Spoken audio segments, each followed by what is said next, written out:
Well, hey, everybody. Thank you for joining us for another episode of the Church Leadership Lab. We are certainly glad that you're here, and we're glad to have another conversation with the goal of empowering healthy churches. That's what we're about. That's what we get to do here on this podcast. And to introduce your hosts, starting with the one and only Casey Frazier. I got to go first? You got to go first. Man. That makes me feel terrible, though. You're like, oh, I finally got to go first. Jeez, no, thanks. Well, listen, I am just your sidekick. Let's be very honest. I tell everyone that. You know that. Like, let me introduce you to Scott. This is actually, he knows what he's doing. I just get to show up and talk sometimes. I come second. I know my place. No, I disagree, and I think that we are co-hosts. Like, it's true sense of the word. It is, yeah. Co-host, there's been enough of them now, right? Where we are co-hosts. Yes. So this is Casey. My name's Scott. And yeah, we're really glad to be here today to have another conversation with you. And Casey, now people won't or may know this if they're avid listeners of the podcast, but you and I, just to give people behind the scenes, we're coming off weekends of kind of busyness, craziness. So gymnastics meet for you, winter youth retreat that I was leading, help lead worship, junior high school boys, all that stuff. I was in the high school boy cabin, all of that. So how was it for you? Did you make it? Well, first of all, I'm the one that always brings up topics that I'm not supposed to, because we're like not supposed to mention, like, this was recorded on this day. It's but true. I wanted to ask, like, we connected on Friday. Today's Monday, and I was like, I hope we both survive. And like, we're here. We did it. But you did mention something that I feel like we should clarify. You said I was at a gymnastics meet. I think it's important to mention that was my daughter's, not mine. Like I'm just saying, like, there was a day, but that day was like a couple decades ago. But yes. Casey, how'd you do? What place did you come in? Well, I've been training really hard. But no, like, I'm going to brag for 1 second. My daughter's 13, and she has had a really, really tough season. And she finished first place on Saturday. That's awesome. And like, of course, winning is great. Not going to lie, winning's great. But seeing her have confidence and joy out of this sport that she works so hard. She goes to gym 5 days a week right after school, and she has a 4.0 grade average. And like, to see her have joy with confidence, like, I love it. That's so good. So it was a great weekend. But what about the high school boys? Yeah, I'm going to much more tumultuous.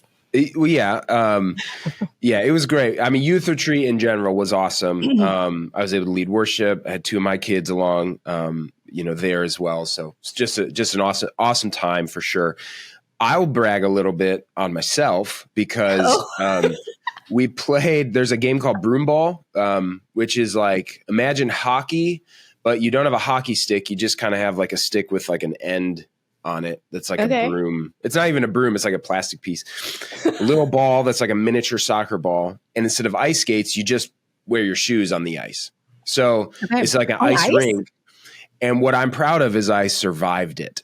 That's an accomplishment, with 30 other junior high school people running around. Now, I chose the position of goalie because it seemed like the best option to avoid injury, and other than getting hit in the shins a few times, we made it. So that sounds overall, like a wise choice. Well, I'm glad that we're both here. We did it. Yeah. And we made it, and we're here, and I'm super excited today because we get to have a conversation with Blue Van Dyke, the founder and president of the StudioC. Now, Blue has a rich background as an international marketing executive, venture capitalist, executive pastor, and a ton of experience just as a diverse, experienced strategic leader.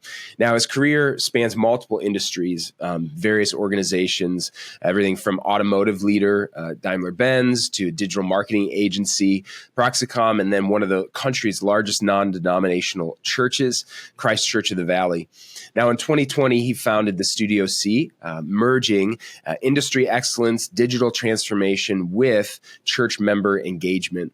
Known for innovative thinking, his current mission is to help church leaders align their member engagement strategies. He has a passion for church growth, and that really drives StudioC's vision, inspiring confidence, driving valuable results. Blue, we're so excited to have you here on the podcast. Welcome. Oh, I'm super happy to be here. Thank you. I think even that little intro, you oversold. I appreciate it. It was terrific, though, but thank you. But really excited to be here and just talk with you guys. Every time I meet with somebody else like you two, it seems like I take away more than I give. So thank you for letting me be on here. I appreciate it. Yeah, I love it. Well, all right. We shared the kind of the public bio. But one thing we like to ask all of our guests is what's something that all your friends and family would know about you that doesn't necessarily make the public bio? Make the bio. I will tell you, there is a little bit of a cowboy blue out there, right? So my alter ego grows a beard, heads out in the woods. I chase around animals with a bow and arrow a little bit. And it's a complete separate mode from what my normal day-to-day is, which I absolutely love. I actually try to go, as crazy as this is, I try to go a whole week alone in the woods, right? I mean, I don't want to oversell that. I'm in a trailer, right? I'm in a fifth wheel TV, so it's not that rugged. But I get out there and I just be quiet and grow my beard and hang out and chase animals around. So that's definitely alter ego blue. That's awesome. You could come to Oklahoma. We could go deer hunting and just we could drop you off in the middle of a tree stand and be like, we'll come back in 7 days.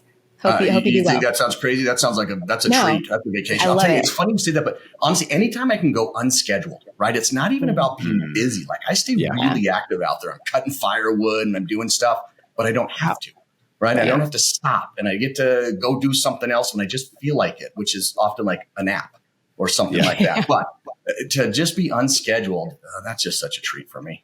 Yeah. Nap. That sounds lovely. I would love to know more about this mythical word nap.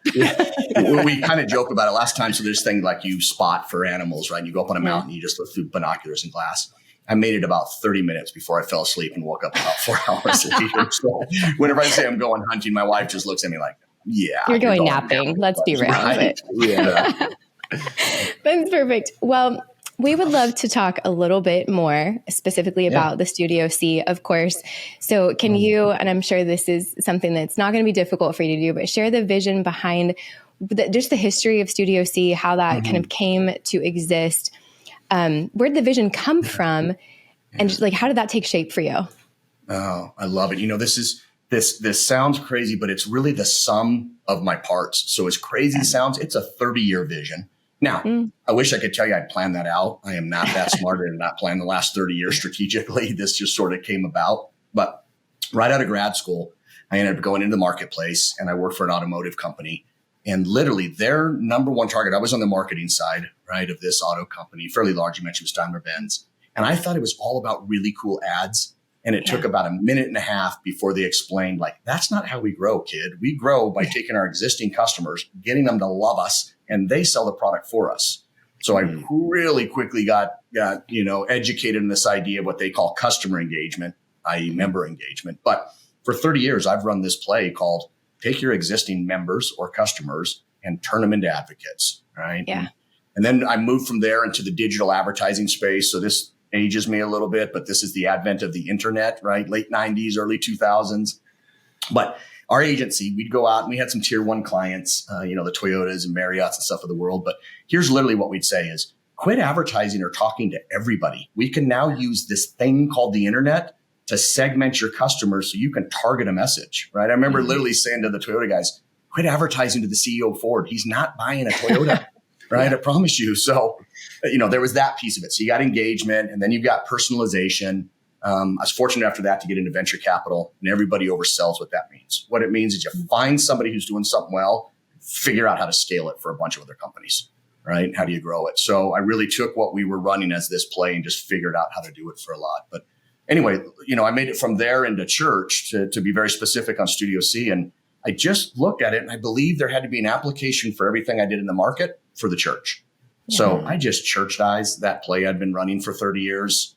Which was called take our members, turn them into advocates, send them out. They'll bring people in church for us, which is pretty much the Great Commission, right? Right. But then how StudioC came about is I actually, when COVID hit and all these churches started calling me and saying, hey, how did you do that? And I'd have to say to them, man, I built a whole team inside of our church. I called it our studio team and they ran this play for us. It was some tech data, some technology, some messaging. And again, it was called our studio team. And I kept saying afterwards, man, the Big C church needs a studio team like that. And eventually that's where StudioC actually even came from, as we just spun it up and decided to run that play for a bunch of churches. I love that. I think one of the things that's really interesting, and I appreciate you sharing too, because I know we said it kind of briefly in a bio, but for you to kind of dig in a little bit more to your experiences, because you do have a really diverse background from marketing at some of the highest levels and seeing people do that really well, but also time in the church as a pastor. And I think given that you've kind of been in both worlds, you mentioned some briefly here, but what are some of the things that the marketplace knows about marketing, and we can swap out that word, because I know some church leaders and pastors hear it and they're like, I'm not selling something, so why do I need to market something? Right.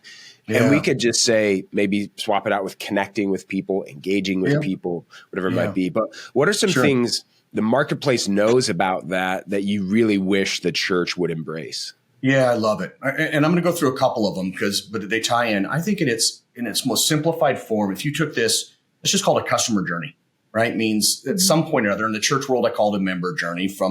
In the church world, they're not yet a Christian. They don't know anything about this.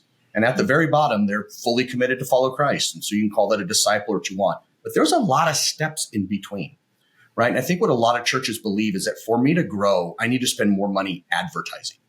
And I would say that's not the case. For you to grow, you need to spend more time getting your members to be fully engaged in this discipleship journey, this process, and they will grow your church for you. They're going to naturally go out to their brother and their aunts and their uncles, and they're going to bring more people in.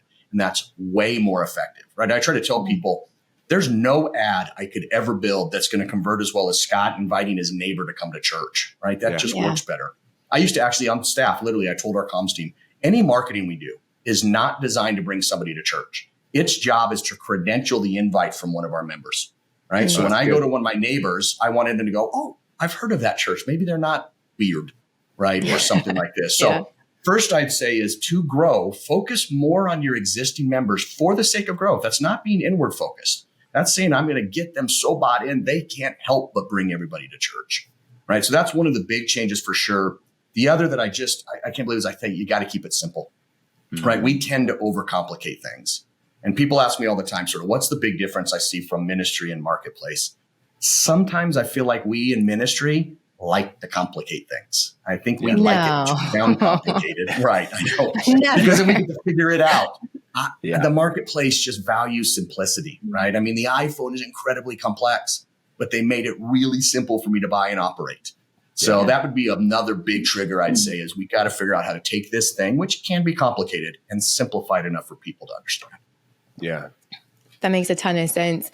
I mean, just everything shifting towards digital, right? Like you kind of mentioned aging ourselves. We've all aged ourselves. Like we're all cloud-based. We're all internet. We're all these things.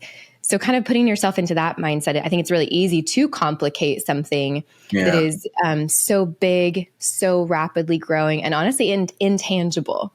It's hard to wrap our hands around it. So it's really easy to over-engineer it when we can't like touch it and feel it and break it down into these really simple bits. But if you can kind of putting your mind in that digital space, I feel like the word engagement is maybe overused or buzzword today, but that seems to be one of the biggest challenges that a lot of church leaders have of how do I engage the people who are coming. So based on what you do, what you've seen, and through the lens of the StudioC, what are maybe some of the biggest mistakes that church leaders make when their goal is how do I engage people? Where are we missing the mark? Yeah, I love it. I think that you hit on something too. I do think engagement has become kind of a buzzword, and I'm not even sure. So here's a little bit about how I define it. And again, part of my philosophy is how can I simplify it down, right? So I just say, what are the things you would have people do if you could wave a magic wand and have them do them? And it's those things we have them do because we believe that when they do them, the probability of their heart changing for the Lord goes way up. Okay, now it's not about the thing. It's about the hopeful outcome of doing that thing. So in our church, that's stuff like getting baptized, getting in a small group, serving, sharing of our faith, giving. These are all spiritual disciplines that we hope people get involved in because we just know that when you do that, something miraculous happens and your heart starts to shift for the Lord. Okay. So that's what I mean by engagement. What are those things? They're unique, slightly unique for most churches. The truth is we're all doing a lot of the same stuff, right? We're all getting people in small group and serving and giving. Here's what I think is the big mistake that churches do is they assume everybody's at the exact same place in their spiritual life cycle, and they assume they all run at the same pace, right? So all of a sudden we talk to everybody as if nobody's in group, or we talk to everybody as if this is the right time for them to get into group. What we really need to do is think of them uniquely. I will tell you, this is a little anecdote, but I love it because I think it brings us home. When I first started working for the church, now mind you, I mean, this is a little unfair because I just came out of an agency where we do this on a regular basis. But I'm sitting in there in my office and I get an email that spits out and it says, "Hey, Blue, don't forget to sign up for group right after service." So I printed it out and I remember I wrote on there, "Hey, I've been in a group for 16 years. I've been leading a group for the last 11 years. I said, this email just did two things for me. One, it told me that after 16 years, my church still doesn't actually know me. And it told me that I can ignore every future email because they're obviously not relevant for me." Yeah. Right. So that's where I went down and I said, here's the journey I think churches need to go on. How do we get the right message to the right person at the right time on the right channel? Right. We're not all at the same place. We have to think of people uniquely. And then I think the biggest, so don't assume everybody's at the same place, right? Talk to people uniquely where they are. So you have to know that. You got to do some work with some data and some other stuff to find out where people are. And then stop blasting the message over and over and over again to everybody, right? So it's what I call multi-channel versus omni-channel. We have multiple ways we can talk to people. I can send them an email. I can send them a text message. I can make a phone call. I can do this, right? What happens is most churches blast the same message out on every single channel and just hope it somehow lands on the right person, right? It's out there. And the analogy I give, I mentioned to you, I like to hunt. That'd be like me going out in the woods for your deer hunting, Casey, and just shooting an arrow in every direction and then shooting guns and just hoping eventually something hits something I'm trying to target, right? Which is ridiculous. So I'm a big believer in use the right channel. We want to take people on these journeys, these message journeys, and talk to them where they're at and what they're doing. And, people don't get that. Sorry, I know you got me going on this thing, but most churches, I think, I say it once and I'm just done. It takes on average 6 to 10 touch points before somebody actually does something. Yeah. Right. So of all the churches we worked with, for instance, at StudioC last year, we got 700,000 steps taken, meaning somebody started doing something they weren't doing before, getting into group. But that took 4.5. We had 700,000 unique new steps. Right. So the churches we work with, these are people that started. But here's the point that I was trying to make is it took 4.5 million messages to get those 700,000 steps. Right? Wow. You can't just say go to group and everybody goes, "Oh, okay. I've got to talk to him. Why didn't you say so?" Right. So that's the point is that you can't stop. It's not a one and done. It's an entire engagement. There's that word of how to do these things. Well, I got to imagine too that, like you said, if there's multiple touches and take that email you received, if you are just blasting everything to everyone, like one of the responses you had to that was, I now think most emails I get from you are not relevant. And so I wonder too, is part of this process building that trust so that as you are communicating, it's like, hey, we're not just sending an email to send an email or a text or whatever. We're doing this because it's actually important and it matters for you where you're at right now. Completely.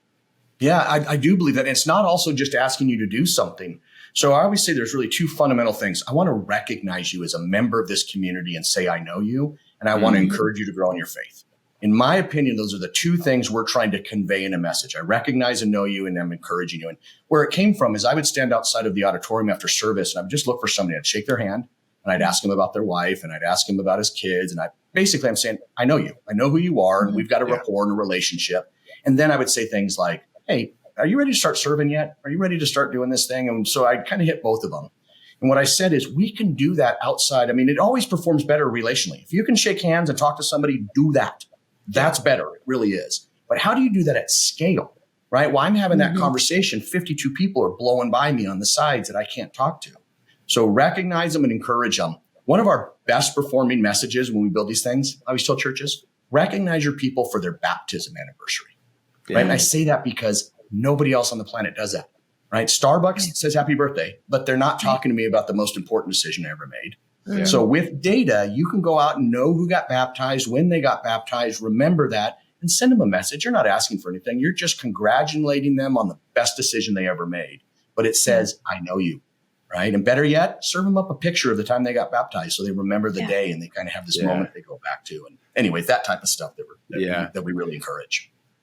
Well, I think a little bit of what you're talking about is like there's so much that goes into it, right? And you've talked about a lot of the process, but communicating with people effectively is no small task. It's not it's difficult, especially as distraction. There's more noise, all of that, from what you say, when you say it, how you say it. There's a ton of factors.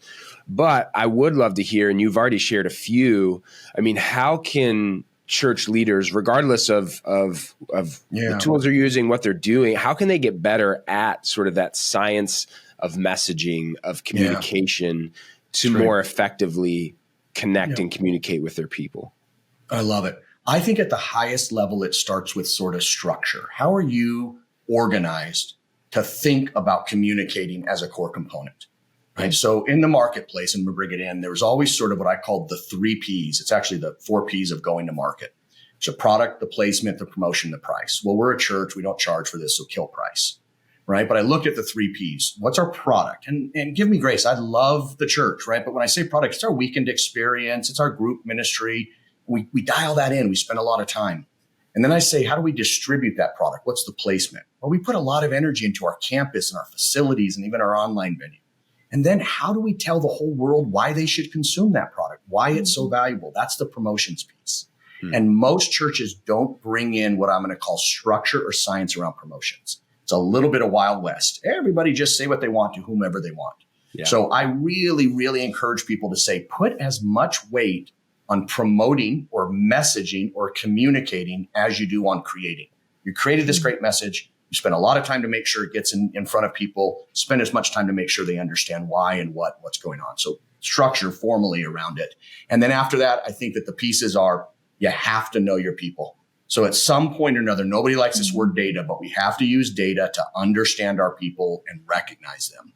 Yeah. The little churchy poke I give sometimes is, I wish I could sit at a well and know how many times somebody was married instantly and what was going on. I don't have that power, right? Yeah. So I have to use data to help support their journey, to help shepherd them through what we're looking for.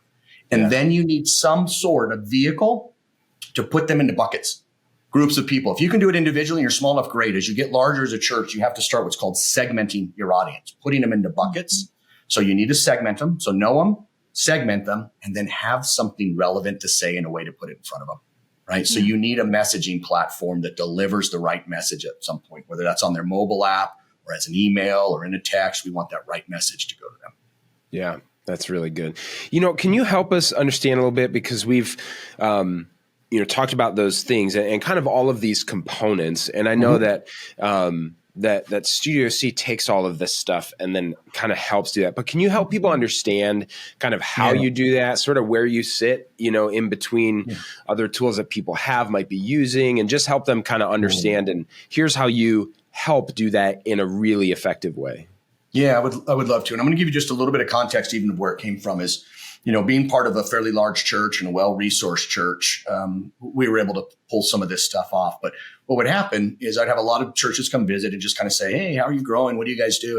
And by the time I got done articulating what it was and how much we spent on technology and tools and everything else, these churches would look at me like, thanks, right? It's just, there's no way. It's nice for you. Yeah, exactly. Like, you could have led with that and saved me about 4 hours of meeting with Van Dyke. Right? So what I said is, when we started this, I wanted to figure out a way to architect this so that it was achievable and accomplishable by all kinds of churches of all sizes. So literally, we sit in the middle of technology, right? You don't have to dump your tech stack to do any of this, but at some point, we need some sources of data. So that's traditionally a church management system. And there's a lot of them, you guys have a beautiful one, but we sit out there and then we pull in this idea of, how do we get that data out of there so that I can structure it by human being?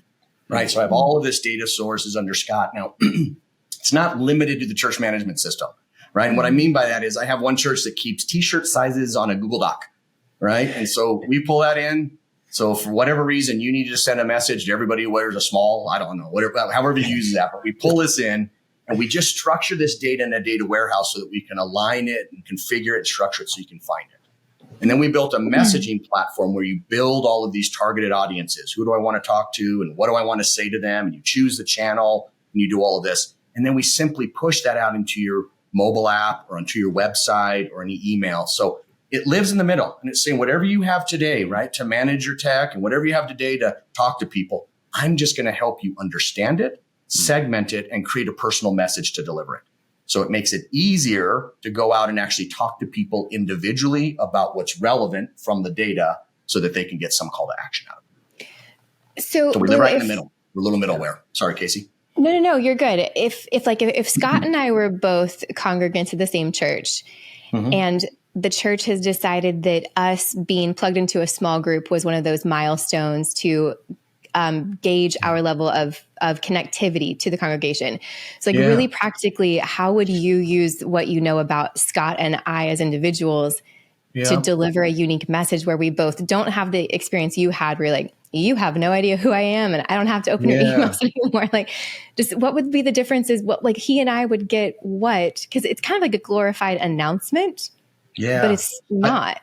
Yeah, totally. So what we would do is we would actually hijack the homepage of your mobile app. That's the channel we lean into predominantly. All right. So here's a little freebie for context. When people are considering going to a church, they don't go to your church yet and they're just thinking, maybe I'll go, I'm considering. They actually end up going to somewhere between 12 and 15 different websites before they'll ever show up on a campus. Okay. Yeah. So in my opinion, what we really encourage churches to do is make your website prospect centric. Think about it through the lens of somebody who's coming in. Now, when we did a little study and we asked people, like, when you're going to a website and you're considering going there, what are you looking for? And most of the answers were to see if they're weird, right? Or not, what it looks like. When we fill our website up with member stuff we're doing, it's not that what we do is weird as members, but it can sometimes look weird, right, to prospects. Sure. So I tell people, redesign your website, make it all about prospects. So conversely, the tool that I believe in and we really advocate for is your mobile app as the primary tool or channel to talk to your members. Okay, it's not the only one. I still believe in email and text message at the right time, but primary. So what we do is, first thing we do is we hijack your existing mobile app, and every member gets a personalized dashboard, right? So you get to see exactly where you are in your journey. So we expose out there where they are in the steps. This is what's important to us, getting into groups, serving, et cetera. We light up a component of that if they're doing it, and we don't light up it if they aren't. They can actually click on those little buttons and sign up. But it's a real way to just say, this is what we would encourage you to do if you want to grow in your faith. And here's what you've done, and here's what's still left to do. What's neat is then the messages that follow that are built on there are highly targeted based on where people on that journey. So the first thing I would do, Casey, I'd look, and if Scott's already in a small group, he's not getting the message that says join a small group. Right. And if you're not, you might be getting that message. But let's just say, even for the sake of it, neither of you are in a small group and I have to message both of you. Then I'm going to look at some data points. And Casey, you may have already been in a group. So my messaging to me, you might be ready to try again, right? Whatever didn't work last time, let's do something different. For Scott, you may have never been. And I'm going to say, man, here's the power when you get with, like-minded believers. And so the messaging can either be tailored to where you came from, what you're doing. The imagery can be unique. If I'm trying to get a 23-year-old into small group, I'm not showing a bunch of old people like me, right? We're going to show some younger people in the group and some imagery that converts better. So, you're going to tailor. We may have at any given time, or you may have as a church at any given time, 5 or 6 different messages that say get in group based on your spiritual background, based on your journey already, based on your demographics. Any of that stuff can just help a highly targeted message. Gosh, I love that kind of answer it. It does. I mean, like, on a really practical level, it's all the way back to what you said at the beginning. It's making sure that everyone that receives a message, whether it's in person, an email, a website, a mobile app, or an invite from another person, it was so personalized that I know that church knows who I am, because the emails I get from spam, from marketing in the marketplace, they sure know who I am. Shouldn't our local churches? And I love it. It's so powerful. I couldn't agree with you. I'm so sorry. I get excited. Like, I just want to jump in really quickly and talk about stuff. But what we're saying is, I think even more so, right? I don't necessarily care that Avis Rent-A-Car knows me as a human. I want them to know some particulars and make it an efficient process for me. But I want a relationship with my church. You are shepherding me in a very important component of my life, which is my spiritual development. And so people always get a little weird, like, do the members worry that if we're using some of the information we already have to shepherd them better? No, they expect it. So what I used to tell my staff, if you want that data to help you, no.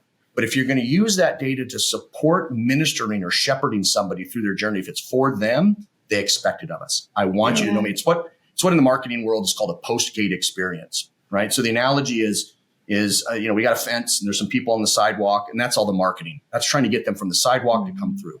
Once on the other side, I call it messaging and communicating, because once you've come into my yard, we should probably know each other, right? At some point, I'm going to shake your hand. If I'm doing a barbecue and I'm invited my neighbors, I should know you by name. I should shake your hand. How much even better if I know what your favorite soda is or something, and I can have it ready for you. And I know you don't eat meat, or you do, or whatever that is, right? And I can just know you.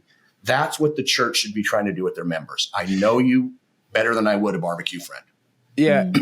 And I think for me, one of the things, because I could hear church leaders pushing back on this, like, man, we're not selling something. This isn't Target. This isn't whatever, But what I would say is it has become so normal for our experience engaging with in the digital landscape. It's just way that we experience things now is, yes, Amazon knows that I'm looking for a Bluetooth car adapter for my radio because I have old cars and the MP3 thing's broken, and they know I've been searching for it. And so they can personalize all that stuff. And so while we don't have to be Amazon or Target or whatever, it is becoming a norm for the digital landscape. So for me, it almost feels a bit of contextualizing as we are on mission so that we can be in and of the world, but not become the world, Yeah. Scott, I love it. I'm sorry, Casey, go ahead. No. Well, I would take it one step further too. Like there's so many people who have been so hurt either in the church or outside of the church. I feel like they are coming to the church looking for a reason to say, see, I told you, you don't know who I am. See, I told you I don't belong here. Just a number. Yeah. Yes. So to take all of that data that we are used to, Amazon knows me cool, Target knows me cool, but then to almost be waiting for the church to not know me as my excuse why I said, I was right. Yeah. So to build on that and like prove people wrong in the best possible way, it's a big responsibility. So I love that we're using that data to actually reach people where they are. Well, I love that. Here's a big difference. Yes, Amazon has all that. They do that. The difference is I know they want something from me. Right? At some point they want to say, they're looking for this. They aren't doing that just because they care about me. The advantage we have at church is to say, I don't want anything from you. I'm actually using this because my heart is to help shepherd or lead or lean into you. I want something for you. Yeah. Right. And that's the beauty. We have a huge advantage. And most people today would say, if I've established a relationship with you, right, then I want you to take the extra effort. What we've done historically as a church, I feel like, is said, I'm going to put all this stuff out there and I'm going to put the responsibility on you to kind of go through it all and parse away and curtail and find the thing that makes sense for you. And I think we should take the responsibility as a church to help lead them in the most intuitive way without having to have them go through all the stuff that's out there. Yeah. Right. When I was at the church in my office, one of the first things I realized after, a couple of months on staff is I just wrote the word hack, put a red line around it, a red circle and a red line through it. I was like, no hack. Right. At some point, I got tired of hearing the words, it's good enough for church. I mean, we're just a church. Yeah. And I was trying to say the church should be leading in this. And if I'm used to this from the market, from shoes that I'm buying, by all means, something that's more meaningful, a product that's way more important called salvation, we should leverage everything at the same high level of quality and standards that we expect of the marketplace. Yep. So for me, it does both of those. It really says, hey, I'm shepherding you better. And it demonstrates that the church isn't a laggard. We're going to use the same tools as we're doing to put people in luxury cars. We're going to put them in salvation. And it answers both of those for me. That's so good. I love all of this. And I feel like we could just keep talking forever and ever, but I'm going to try to bring us home, Blue. We ask everyone that comes on the podcast the same question, and I really want to ask you as well. Yeah. What we do every episode is to help empower healthy churches. So in your opinion, from all of your experience, what you guys do at StudioC, what is one essential component of a healthy church? Yeah, I love that. For me, it's alignment. Getting everybody aligned. Okay. So I'm a bit of a World War II enthusiast. Okay. I don't know if I'd go as far as buff, but I enjoy, I really enjoy reading and talking about, it hit me one day, and I don't know if this lands or not, but I'm trying. And I was reading about the invasion of Normandy. For years, I had this misconception that they found, like, how in the world did they find the absolute perfect point in all of France to enter and go through this? And as I was reading, I found out that that wasn't the case. In fact, there were so many options that the Germans had to spread out their defenses to do this. They say that part of the success of the invasion was that they aligned everybody on the same point, right? They had 180,000 men and 7,000 whatever planes and 11,000 boats. I don't know if those numbers, but a ton of people. And they were saying they cut off communication actually for 3 days before the invasion because they didn't want any word to leak out. So you had skippers of boats that hadn't talked to their bosses for 3 days that knew exactly what the mission was, what beach to attack, what the objective and where we're going from. And to me, churches need to be aligned because what I found is they've often got really, really strong resources, really smart people attacking different beachfronts.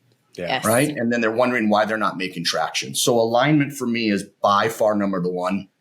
The second is I think we need to empower, this is what I see in churches, the people more. Right. At the end of the day, we think we've got a secret sauce for discipleship and where somebody should be. The people know better. Tell them what it is.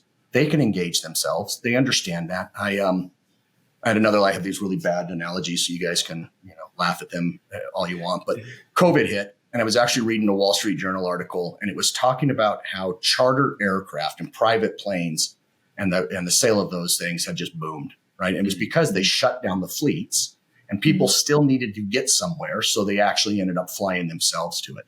And I thought, and that was about the same time they were shutting down the church. And I thought, what a great analogy, right? What we've done for years and years is built these bigger 747s and made passengers, and then they shut down our fleet. And I think what we should be doing as a healthy church is build pilots instead of passengers. We should be arming these people so even if the stage gets shut down, they're still flying their own plane. They know exactly how to grow in their faith and what to do. So I think alignment and this idea of what I just call pilots over passengers, but focusing on the people, I think are two really critical elements for a successful church. Yeah. Not a cheesy analogy at all. I really love that. It's a really powerful image. Yeah. Yeah. Very well said. And, as we have our section we call Final Five, which is kind of rapid fire. That's coming up in a minute, but could you do us a favor? Could you just let people know, how can they learn more about StudioC, connect with you, your team? And I'm sure there's a lot of kind of gears turning with people. And so I'd love to give them some next steps to be able to, explore what could be for them. Love it. Yeah, we've got a lot of resources available like everybody else on our website. So thestudioc.org, O-R-G, so thestudioc.org. And you can go in there and we've got some of this life cycle and I've got a bunch of little videos to help walk through it. But there's a really easy way to say just connect with us, right? We also have our normal social media on LinkedIn and Instagram, Facebook and Twitter, but the website's got the most material. They'll all point you to that anyways. And then if you just say, hey, I want to hear more, one of us will pick up the phone. It's usually me. I enjoy having this conversation with people, and we'll follow up and just answer any questions they have. That's awesome. Well, we're going to link to that in the show notes, so it's super easy for people to get connected and chat with you and the team, and even just take advantage of those resources so they can just get better at everything we've been talking about. All right, our final five. We're going to jump right in if we could. All right, first one. What is one book that you'd recommend to church leaders? Listen, I am so old and so old school, right? But there's this thing called The Balanced Scorecard by Kaplan and Norton, and it reads like a textbook. So if you're looking for fun, you're going to be so mad at me when you get this thing. But I have run that play for 30 years, and it just says within any organization, I got to make sure that I set my goals, what we're trying to accomplish in 4 areas, right? So it's usually shareholder value or your finances, operational efficiency, your members in our church world or our customers, and your staff. So for 30 years, every company, whether we've acquired through venture capital I've run, I structure around making sure that I'm improving in those 4 areas every single year. So I'm a huge Balanced Scorecard fan. Love it. Perfect. All right. Number 2, some folks go super deep and it's like intellectual or some people, this is a confessional moment, but you have to be honest. What is the last thing that you listened to, like on Spotify or Apple or wherever you get your music? You already heard me going off reservation here a little bit. So now I'm already nervous, right? And some of these things. We're family now. I'm being very, very honest. Literally pulling in the parking lot today, I had a little Fleetwood Mac going on. I just needed a little Fleetwood Mac coming in. So that was literally, if I'm, full transparency, last thing. I do listen to the Wall Street Journal. They've got a podcast I listen to every day coming in. But anything of substance, I actually, I fly quite a bit too. So I was just listening to Carrie Newhoff's and John Mark Comer's had a podcast. That just recently came out, and I spent some time listening to that one. That was the last thing of sort of substance, not my daily routine, but something extra and above that I did. Yeah. Perfect. That's great. Fleetwood Mac's what everybody's going to stick to, right? Because growing the beard, living in the woods, and listening to Fleetwood Mac, something does not match in any of that right there. I know it. Right. I love it. I love Stevie, so we're good. That was an excellent answer in my book. Okay. All right. Number 3, what is your favorite piece of technology? Only rule we have on this one is you can't see your phone, because that's the default for some. Yeah, that's too easy. Yeah. I love my Garmin watch. I have a watch I use for Garmin. It tracks my hiking. It tracks my biking. I use it for golf, so I can get distances on it. But I'm still I get motivated by knowing I've accomplished something. So there's maybe my confession right there. I wish that it didn't matter to me, but I did a hike just yesterday, and I came back and I made actually my kids look at how many steps I had. Right? I was so proud of it that I pulled up my watch and I made them do it. So big fan of my Garmin watch. Nice. Fair. All right, Blue, is there a quote or some wisdom, something that has just really stuck with you throughout the years? I love that you did that. There was a rule or a principle that I read about that Colin Powell had. He called it his 40-70 rule. Okay. And he would often talk about battle. And he would say he felt very uncomfortable making a strategic decision with less than 40% confidence in it, right? 40% of the information or confidence in this decision. He said, but he made them even before he got anywhere above 70%. He did not wait to get above 70%. So he would wait till he had 40, but he would make a strategic decision with 70% of the info, move forward and adjust along the way. And that has really resonated with me. I think so many times we get stuck wanting 100% confidence in the decision we're about to make. Right. And I'm a huge fan of saying, man, I'm at least 70% confidence right. I'm not going, crazy on here. Sometimes it's 50 to 60%, but I'm going to move and check and move and check and move and check. But I've run against, his 40-70 rule from the decision-making perspective quite a bit. That's good. All right. Last one, number 5. What's one thing that you'd like to communicate to our audience of church leaders? I think that, there is you have to get clear on your methodology as a church. Everything else supports it. I think technology is submissive to the methodology. Please don't buy a tool if you don't know what it's supporting. I've said that before. So we ran a play at our church for 3 years called Engage Our Members for the Sake of Growth. And we didn't have a single tool, right? We didn't have a whole lot going on with this thing. So here's what I'd say is I truly believe that we should want to grow. I think it's a mandate handed down to us that churches should grow so the kingdom will grow. People grow spiritually, the church grows, and the kingdom grows in general. So growth should be an objective for all of us. I believe wholeheartedly that growth is most effective when you engage your own members and release this army of salespeople into the kingdom, right? So we want to grow, and I think growth is most effective through engagement. And I think engagement happens when you actually know your people and talk to them like you know them. So what I always say is it's growth through engagement through personalization. And if you can figure out those 3 things, I think it's a nice recipe for growing your church and advancing with that. But you got to be in alignment. Those 3 things have to work together. Yeah. And that's where technology should come alongside to either just support it or embrace it, but lock in the methodology first. Yeah. I love that. And I love the way that you are helping people not only kind of understand that, think about that, because that is a new step for some people, even realizing that, but then also coming alongside to support them and help them do that. So thank you for the work that you're doing, that your team's doing, and the effect that it's having on the kingdom. We so appreciate it. And you guys as well. So thank you. I don't mean to cut you off, but I just want to make sure I get to tag along. Casey, you say you're a sidekick. I don't know what that makes me. I'm just dragging behind in some way or another. So thank you guys for leading completely and just coming along, folks like us to help with that piece of it. I really appreciate what you guys are doing. Yeah, thank you. Absolutely. Yeah. Well, we're also thankful for those of you listening or watching this, just the time that you've given. And we hope that it's been fruitful, that it's helpful, that ultimately it helps you as you lead in ministry, as you seek to serve people, grow the kingdom, and ultimately hope that it empowers a healthy church. And so if it has, we'd love to invite you to share a link with somebody, send it to them, say, hey, this was a conversation I found helpful. Like, subscribe, leave a review, all of those things. It just helps us get these conversations into the ears of more church leaders. So we appreciate that. And we look forward to next time as we get to have another conversation to help empower healthy churches. Thanks so much. This episode of the Church Leadership Lab podcast is brought to you by Ministry Brands. the largest provider of church technology software. Over 90,000 churches rely on Ministry Brands for their single platform solution that brings together all the digital tools a church needs. From online giving to websites to church management software and more, Ministry Brands is leading the way in simple to use, innovative solutions, all with the goal of empowering healthy churches. To learn more, visit ministrybrands.com.